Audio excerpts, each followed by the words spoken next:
So welcome back to L003. Um, Today, I want to talk to you a little bit about remote influencing, prophecy, and um, precognitive remote viewing, especially in light of what things a lot of remote viewers have been getting kind of lately. And I want to go through this as responsibly and as scientific as I can to approach something like this. Okay, so first thing about remote viewing, we can't say for certain exactly how this is working, but often when we describe its function, we use a model of um, a signal to noise ratio, this idea of a signal. Um, it gives us kind of a baseline to work with as far as how to work this function, okay? Because it behaves this way. So let's look at the definition of a prophet. A person regarded as an inspired teacher or proclaimer of the will of God. Now, here we have a religion of prophecies, an individual who is regarded as being in contact with a divine being is said to speak on behalf of that being, serving as an intermediary with humanity by delivering messages of teaching from the supernatural source of other people. Okay. So, now as a remote viewer, if you're doing precognitive remote viewing, you're actively going out, just seeing what's out there up on the road ahead. And that's kind of what we do. Now, when you get an anomalous situation where you have the situation where, like a group situation where you can all go out and everybody's getting this odd thing that wasn't related to this, that, or the other, and other sources are getting it and stuff like that. Now, regardless of if that does happen to come to fruition, you need to ask yourself, is that, the collective idea, is it coming from me? Is it coming from us as a group, as a species? Is it like like what was suggested by somebody else? Is there some kind of psychic scarring in the timeline type of thing? Or if we use that model of a signal to noise ratio, is it as if something has blanketed our signal going out, in a sense, to alert the people that kind of do this work that something's coming down the pipe. Now, you've seen a lot of remote, like I've seen stuff like the whole Hale-Bopp comet situation. I mean, and it's just a bad situation. You don't want to get wrapped up in something where you've got this big ideology behind something. But again, that in that situation seemed to be quite focused. But if you look at this as kind of a scattershot,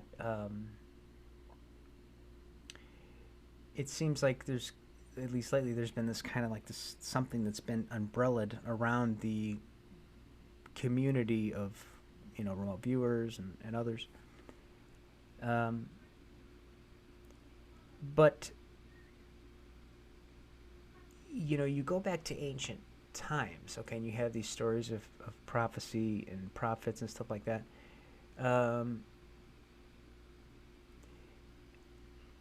And these guys are something akin to what we're doing today, in a sense.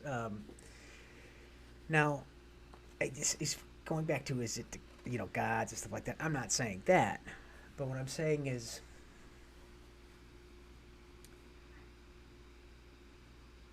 there's a lot we don't seem to understand about our own history and about how everything kind of intermingles with each other. Now, I mean, people talk about remote influence. Well, what really is that? Okay, to me, if I'm influencing a target, that means I have changed its predetermined outcome in some way or fashion. Okay, so because from my perspective, when I do like a precognitive forecast, it's kind of like I'm just opening a window into something that's going to happen. I'm not going to be making any changes really to that. It's just something that's going to happen, and I have no problem observing that. Seemingly, typically those things come to fruition, whatever it may be. But again, I talk about the system where I'm going to do a project on remote viewing numbers. Oh, look, I can remote view numbers. Now, let's take that same exact experiment and apply it to the system and see if we could win the Powerball. Okay, that result is going to be different. Why? Why would it be different? Why would it be any different than anything else you do in remote viewing? Because now you're applying that same method to an active working system. So although there seems to be these bubbles of, these people have these, might have this great run of this, and I've seen it before. They have this, they've developed a system, and they've won this money or whatever, and then it eventually trickles off, or it balances itself out, or whatever, or maybe just those particular group had this good run, but I guess my main message is for this particular episode here is that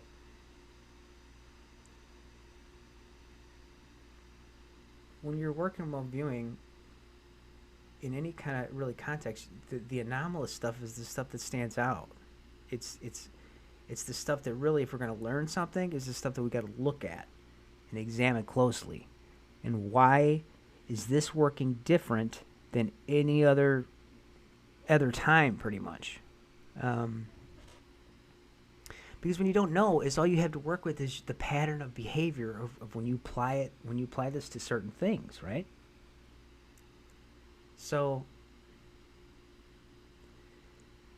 what I would consider is when you are remote viewing, you're actively doing precognitive, that's a you thing.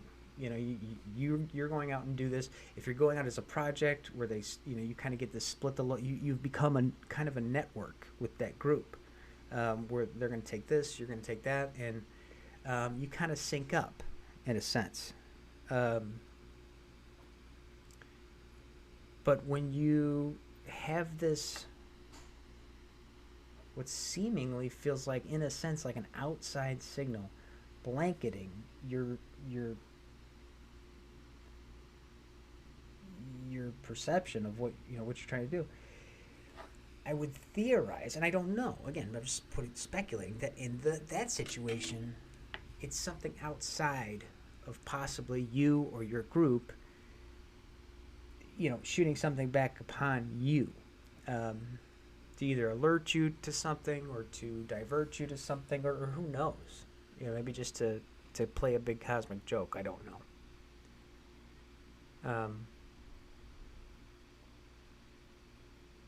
So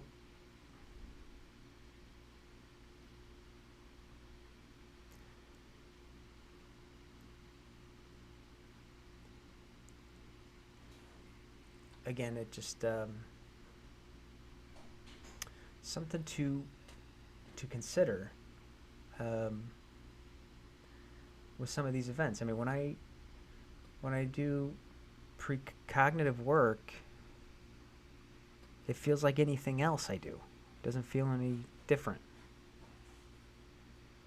The only time it feels different in remote viewing is if I'm trying to basically trying to change something down the road. So again, guys, I'm not writing any proofs here, you know, and I encourage everybody to do their own experimentation and um, and see what they come up with. But these are things to consider in the big scheme of everything. So we'll catch you next time.